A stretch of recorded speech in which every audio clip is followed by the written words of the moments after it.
वर्णिवेश रमणीय दर्शनम मंदहासरुचिरान्नाम्बुजं पूजितं सुरु नरोत्तमैर्मुदा धर्मनंदनमहं विचिन्तये। असतो मा षड्गमय तमसो मा ज्योतिर्गमय मृत्युर्मा अमृतं गमय। ओम शांति शांति शांति। આજની જ્ઞાન સભાની અંદર પધારનારા બધા જ ભગવત ભક્તોને વેદાંતાચાર્ય પુરાણ ઇતિહાસાચાર્ય એમ એ ફિલોસોફી શાસ્ત્રી રાકેશભાઈના હિતપૂર્વક જય સ્વામિનારાયણ। ભક્તો, મહા સુદ સપ્તમીનો દિવસ એટલે ભારત વર્ષની જે અત્યંત પવિત્ર નદીઓ કહેવાય છે તેમાંથી એક નદી એવી નર્મદાજીના પ્રાગટ્યનો દિવસ કહેવાય। તો આજે આપણે આ નર્મદાજીના પ્રાગટ્યની કથા તથા એમના મહિમા વિશે થોડી વાત શ્રવણ કરશું। સર્વપ્રથમ નર્મદાનો અર્થ શું થાય? તો નર્મદાનો અર્થ કરતા કોશકાર કહે છે કે જે દરેકને આનંદ કરનારી હોય, પ્રસન્ન કરનારી હોય તેને નર્મદા કહેવાય છે। આ નર્મદાના પ્રાગટ્યની કથા જે છે એ સ્કંદ પુરાણના આવંત્યખંડ રેવાખંડ અધ્યાય 2 થી 5 ની અંદર જોવા મળે છે। નર્મદાજીના પ્રાગટ્યની અંદર ચંદ્રવંશ અને સૂર્યવંશ જે છે એ બંને વંશે પોતાનો ભાગ ભજવેલો હતો। સર્વપ્રથમ આપણે ચંદ્રવંશની અંદર હિરણ્ય તેજા નામના રાજાએ આ નર્મદા નદીને ધરાતલની ઉપર કેવી રીતના પ્રગટ કરી તેની કથા જે છે એ શ્રવણ કરીએ। તો ચંદ્રવંશની અંદર હિરણ્ય તેજા નામના એક રાજા જે છે એ થયા હતા, જે રાજા અત્યંત ધર્માત્મા હતા અને એમનું રાજ જે છે એ સમસ્ત ભૂતલ પર હતું, અર્થાત કે ભૂતલના તેઓ એક છત્રી સમ્રાટ હતા। એ રાજાની નગરી જે છે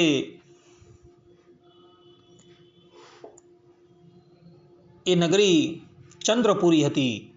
એક સમયની વાત છે,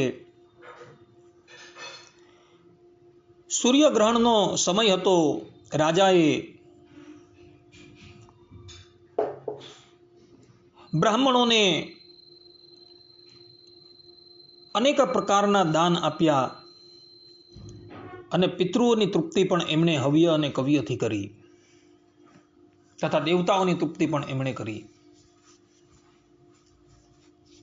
પરંતુ એ સમયની અંદર આ જંબુદ્વીપની અંદર કોઈ નદી, કોઈ સરોવર ન હોવાથી આ રાજાના પિતરો જે છે એ જલપાન વગર અત્યંત કષ્ટ પામતા હતા। રાજાએ પોતાના પિતરોને પૂછ્યું કે હે પિતરો, તમે લોકો કયા કર્મથી પવિત્ર થઈ શકો છો તથા તૃપ્ત થઈ શકો છો? ત્યારે પિતરોએ કહ્યું કે રાજન,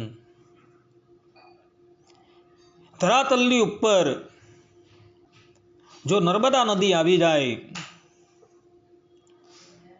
તો એ નર્મદાના જલથી અમને ઘણી તૃપ્તિ થાય અને અમે બધા જ દિવ્ય લોકની પ્રાપ્તિ કરીએ।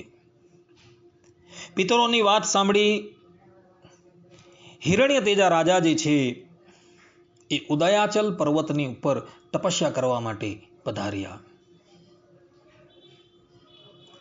આ રાજાએ ભગવાન શંકરની તપસ્યાની અંદર પોતાનું મન જે છે એ લગાવ્યું અને 14,000 દિવ્ય વર્ષ પર્યંત એમણે ભગવાન શંકરની તપસ્યા કરી। ભક્તો, દેવતાઓનો એક દિવસ એટલે મનુષ્યનો 1 વર્ષ થાય છે। એવા 14,000 દિવ્ય વર્ષ પર્યંત આ હિરણ્ય તેજા રાજાએ ભગવાન શંકરની તપસ્યા કરી।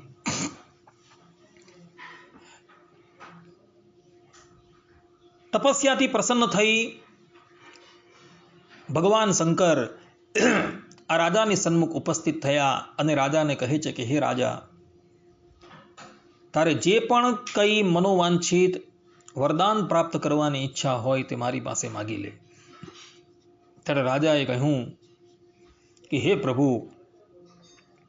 મારા પિતૃઓનો ઉદ્ધાર કરવાને અર્થે આપ નર્મદા નદીને ભૂતલ્લી ઉપર મોકલો.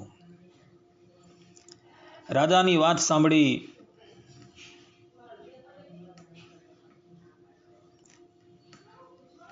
ભગવાન શંકરે માતા નર્મદાનું આવાહન કર્યું. એટલે નર્મદા નદી મગરની ઉપર બિરાજમાન થઈને ભગવાન શંકરની સન્મુખ પ્રગટ થયા. ભગવાન શંકર નર્મદાને કહે છે કે હે દેવી, હિરણ્ય તેજા રાજાએ પોતાના રાજ્યનો ત્યાગ કરી 14,000 દિવ્ય વર્ષ પર્યંત ઘોર તપસ્યા કરી છે. અતઃ તમો એની ઈચ્છા અનુસાર ભૂતલ્લી ઉપર પધારો. ભગવાન શંકરની વાત સાંભળી નર્મદા કહે છે કે પ્રભુ, હું ભૂતલ્લી ઉપર તો પધારું, પરંતુ જંબુ દ્વીપની અંદર કોઈ પણ આધાર નથી.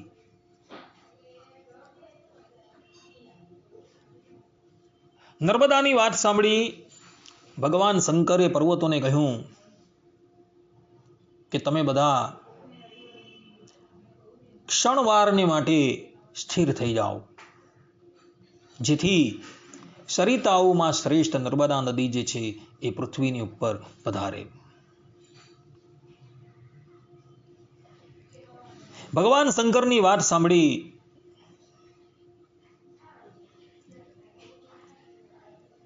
એ સ્થાન પર રહેલા પર્વત શ્રેષ્ઠ ઉદયાચલે ભગવાન શંકરને કહ્યું કે હે પ્રભુ, તમારી કૃપાથી હું નર્મદાને ધારણ કરવાની અંદર સક્ષમ છું.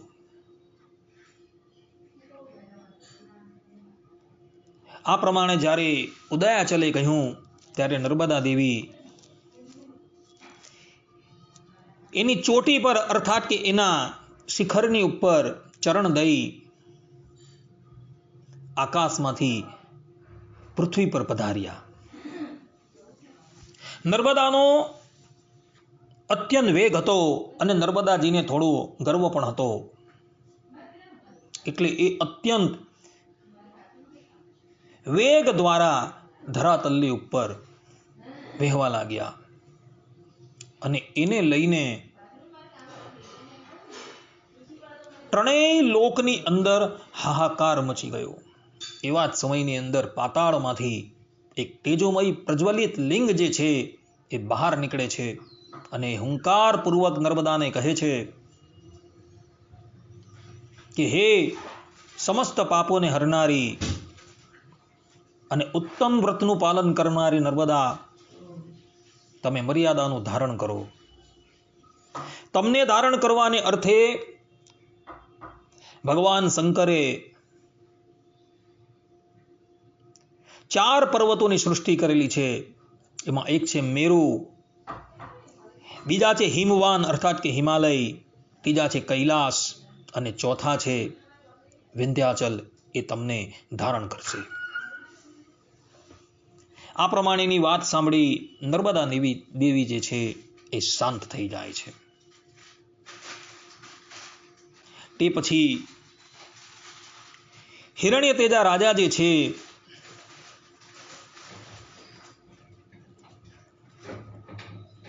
એ નર્મદાને કહે છે કે હે દેવી,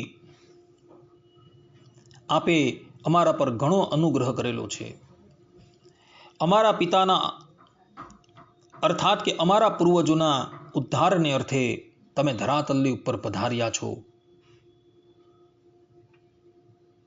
માટે હું તમારો ધન્યવાદ જે છે વ્યક્ત કરું છું. તે પછી આ હિરણ્ય તેજા રાજા જે છે એ નર્મદા નદીની અંદર સ્નાન કરે છે, પિતૃઓનું તર્પણ કરે છે અને પિતૃઓનું વ્યવસ્થિત રીતે શ્રાદ્ધ કરે છે. અને એને લઈને એના બધા જ પિતરો જે છે એ સદગતિને પામે છે, અર્થાત કે દિવ્ય લોકની અંદર પધારે છે. ભક્તો, આ નર્મદા નદીનું ભૂતલની ઉપર પ્રાગટ્ય જે છે એ આદિ કલ્પના સતયુગની અંદર આ હિરણ્ય તેજા નામના રાજાએ કરેલું હતું. બીજી વખત એમનું પ્રાગટ્ય જે છે એ દક્ષ સાવરણી મન્વંતરની અંદર થયું હતું, અને ત્રીજી વખત આ નર્મદાજીનું પ્રાગટ્ય જે છે એ વૈષ્ણવ મન્વંતરની અંદર પુરુરવા નામના રાજા દ્વારા સંપન્ન થયું હતું. આ પ્રમાણે નર્મદા નદી જે છે એ 3 વખત ભૂતલની ઉપર પધારેલા હતા. ભક્તો, આ નર્મદા નદી જે છે એ પ્રલય અવસ્થાની અંદર પણ પોતાનું અસ્તિત્વ જે છે એ ટકાવી રાખે છે. આ બાબતનો ખુલાસો કરતા મત્સ્ય પુરાણની અંદર મત્સ્ય ભગવાન સ્વયં પોતાના સ્વમુખથી સત્યવત રાજાને કહે છે, એક સ્થાસ્યથી દેવેશુ દગ્ધેસ્વપી પરંતપ સોમ સૂર્યાવહમ બ્રહ્મા ચતુર્લોક સમન્વિત નર્મદા ચ નદી પુણ્યા માર્કેન્ડેયો મહાનૃષિ ભવો વેદ પુરાણાની વિદ્યાભિ સર્વતો વૃતમ.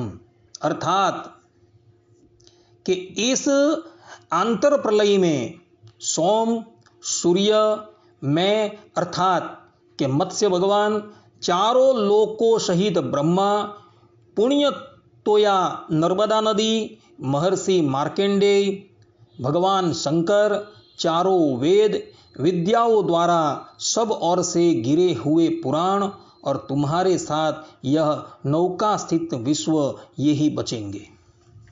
આ પ્રમાણે કહી મત્સ્ય ભગવાને પોતાના સ્વમુખે કહ્યું છે કે નિમિત્ત પ્રલયની અંદર પણ આ નર્મદા નદી જે છે એ પોતાનું અસ્તિત્વ ટકાવી રાખે છે. આ પ્રમાણેની કથા મત્સ્ય પુરાણની અંદર જોવા મળે છે. ભક્તો, આ પ્રમાણે નર્મદા નદીનું પ્રાગટ્ય જે છે એ ચંદ્રવંશના હિરણ્ય તેજા નામના રાજાએ સંપન્ન કરેલું હતું. સૂર્યવંશની અંદર પ્રગટ થયેલા પુરુકુટ્સ નામના રાજાએ પણ એક મન્વંતરની અંદર આ નર્મદાજીનું પ્રાગટ્ય જે છે એ ભૂતલ પર કરેલું હતું. આ સંબંધની અંદર સ્કંદ પુરાણના આવાંત્ય ખંડ રેવાખંડ અધ્યાય 2 થી 5 ની અંદર એક કથા આવે છે. કથા એવી છે કે સૂર્યવંશની અંદર પુરુકુટ્સ નામના એક મહાન યશસ્વી રાજા પ્રગટ થયા હતા. તેઓએ પૂર્વે 1,000 વર્ષ પર્યંત ભગવાન શંકરની આરાધના કરી. આરાધનાથી પ્રસન્ન થયેલા ભગવાન શંકર આ રાજાની સન્મુખ પ્રગટ થાય છે અને રાજાને કહે છે કે હે રાજા, તમારી તપસ્યાથી અમો અત્યંત પ્રસન્ન થયા છે, માટે આપ અમારી પાસે વરદાન માંગો. પુરુકુટ્સ રાજાએ જોયું કે ભગવાન શંકર અમારી સન્મુખ પ્રગટ થયા છે. એણે ભગવાન શંકરની સ્તુતિ કરી અને પછી એમની પાસે વર માગતા કહ્યું કે પ્રભુ, આપ નર્મદા નદીને ભૂતલની ઉપર મોકલો. રાજાની વાત સાંભળી ભગવાન શંકર કહે છે કે હે રાજન, તમોએ અત્યંત દુર્લભ વરદાન જે છે એ અમારી પાસે માગેલું છે, પરંતુ એ વરદાન આપવા માટે અમે સમર્થ નથી. આ પ્રમાણેની વાત સાંભળી રાજા જે છે એ મૂર્છા ખાઈને ધડી પડે છે. ભગવાન શંકર પોતાની કરુણામય દ્રષ્ટિ એ રાજાની ઉપર નાખે છે, એટલે રાજા જે છે એ પુનઃ ભાનની અંદર આવે છે. અને પછી ભગવાન શંકર એ રાજાને કહે છે કે હે રાજન, તમે સ્વસ્થ થાઓ, અમે નર્મદા નદીને આ ભૂતલની ઉપર મોકલીએ છીએ. આ પ્રમાણે કહેતા રાજા જે છે એ અત્યંત પ્રસન્ન થાય છે અને પછી ભગવાન શંકર જે છે એ પર્યંક નામના પર્વતની ઉપર, જે પર્વત આ મહાનદી નર્મદાનો વેગ ધારણ કરવા માટે સક્ષમ હોય છે, એ નર્મદા નદીને એ પર્વતની ઉપર મોકલે છે. અને સરિતાઓમાં શ્રેષ્ઠ નર્મદા નદી જે છે એ ઘણા વેગપૂર્વક એ પર્વતની ઉપર પડે છે અને પછી ધીરે ધીરે કરતી એ વહેવા લાગે છે. અને એ સ્થાન પર આવે છે કે જે સ્થાનની ઉપર સર્વપ્રથમ પૃથુ રાજાએ અશ્વમેધ યજ્ઞ કરેલું હતું. અને ત્યાં એક વાંસનું જે મૂળ ભાગ હતો તેમાંથી એ નર્મદા નદી જે છે એ પ્રગટ થાય છે.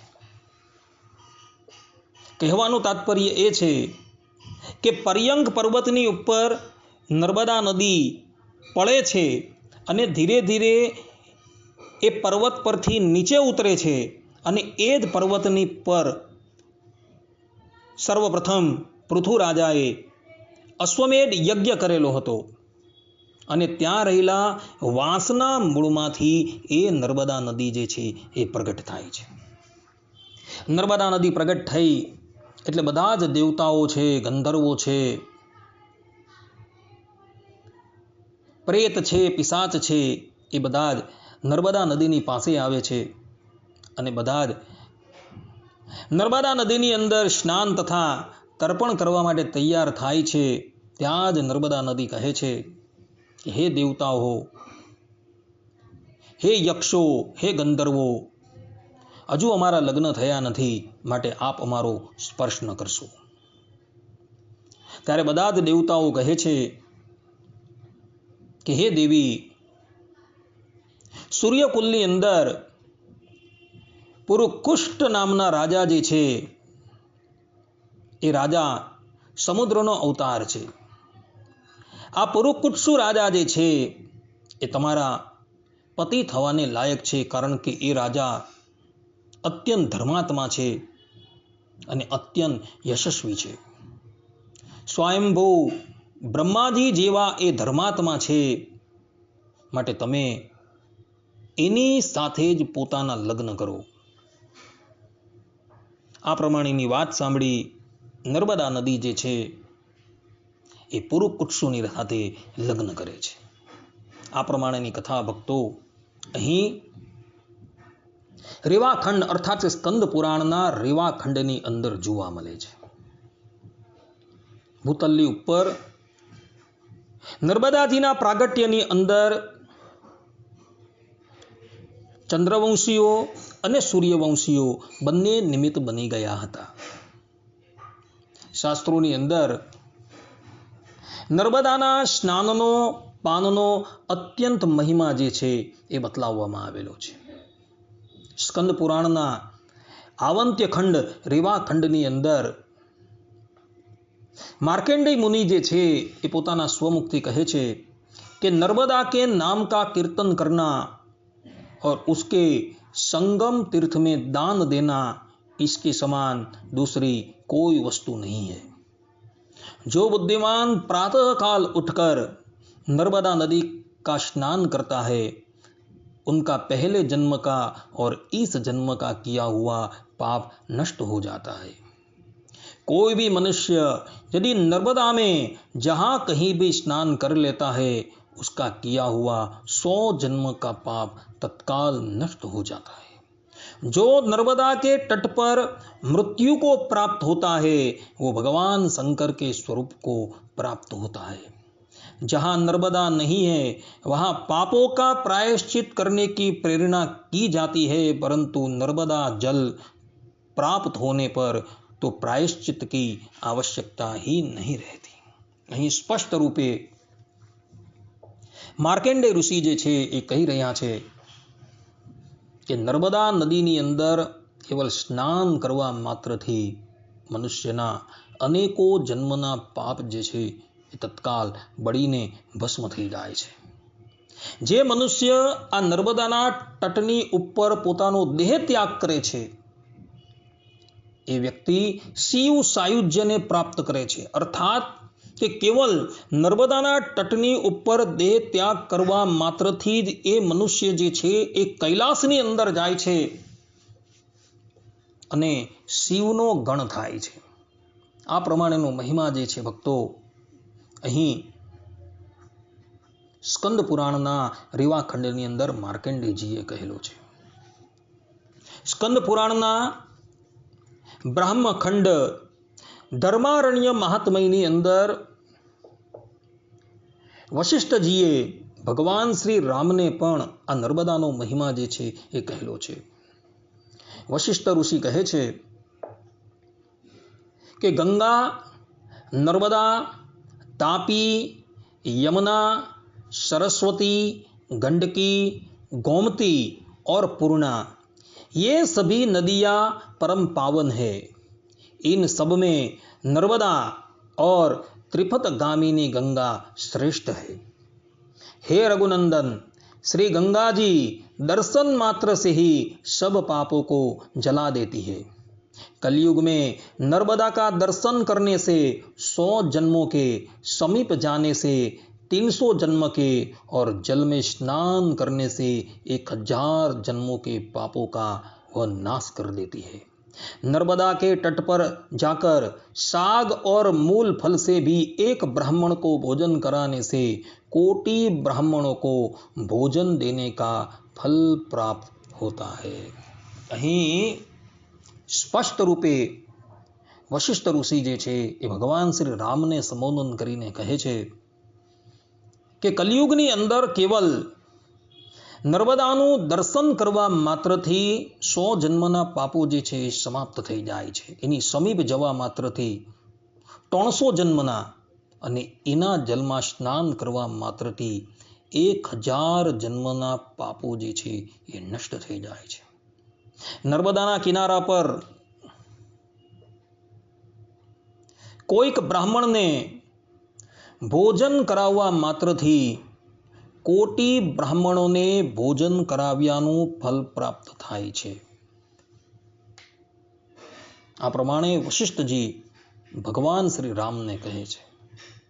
આવો તો ઘણો મહિમા જે છે એ આ રીવાખંડની અંદર નર્મદાજીનો કહેલો છે. આ પ્રમાણે સમસ્ત ભૂતલને પવિત્ર કરનારી નર્મદા નદીની ઉત્પત્તિની કથા તથા તેના મહિમાની કથા આ સ્કંદ પુરાણના રીવાખંડની અંદર જોવા મળે છે. ભક્તો, આ નર્મદા નદીનું પ્રાગટ્ય જે છે એ વર્તમાનમાં અમરકંટકમાંથી થયું છે. આ અમરકંટક નામનું સ્થાન જે છે એ મધ્યપ્રદેશની અંદર આવેલું છે અને ત્યાંથી વહેતી થકી આ નર્મદા નદી જે છે એ ગુજરાતને પાવન કરે છે અને ગુજરાતની અંદર આવેલા બ્રિગોકચ્છ અર્થાત કે ભરૂચની પાસે આવેલા સમુદ્રની અંદર એ વિલીન થઈ જાય છે. નર્મદા નદીનો પટ જે છે એ બહુ મોટો છે. ભક્તો, ભારત વર્ષની અંદર કુલ 999 નદીઓ આવેલી છે અને 999 નદીઓની અંદર કેવલ એક આ નર્મદા નદી જ એવી છે કે જેની પરિક્રમા થાય છે. આજે પણ કેટલાય સાધકો જે છે એ નર્મદા માતાની પરિક્રમા કરતા જોવા મળે છે. કેટલા વર્ષોના અંતે એ પરિક્રમા જે છે એ પૂર્ણ થાય છે. ભક્તો, જીવનની અંદર નર્મદાજીની એક વખત પરિક્રમા તો અવશ્ય કરવી જોઈએ. ચાલો, પરિક્રમા નથી થતી તો એક વખત નર્મદાજીની અંદર સ્નાન કરવા માટે તો જરૂર જવું જોઈએ. કારણ કે ભારત વર્ષની આ નદી જે છે એ અત્યંત પવિત્ર છે અને પ્રલય અવસ્થાની અંદર પણ પોતાનું અસ્તિત્વ જે છે એ ટકાવી રાખે છે. માટે બધા જ ભક્તો જીવનમાં એક વખત નર્મદાજીની અંદર સ્નાન કરવા અવશ્ય જજો. આટલું કહીને હું મારા આ પ્રવચનને અહીં વિરામ આપું છું. સર્વે સંતુ નિરામયઃ, સર્વે સુખીનો ભવંતુ, સર્વે ભદ્રાણી પશ્યંતુ, મા કશ્ચિત દુઃખ ભાગ ભવેત. અસ્તુ. જય સ્વામિનારાયણ.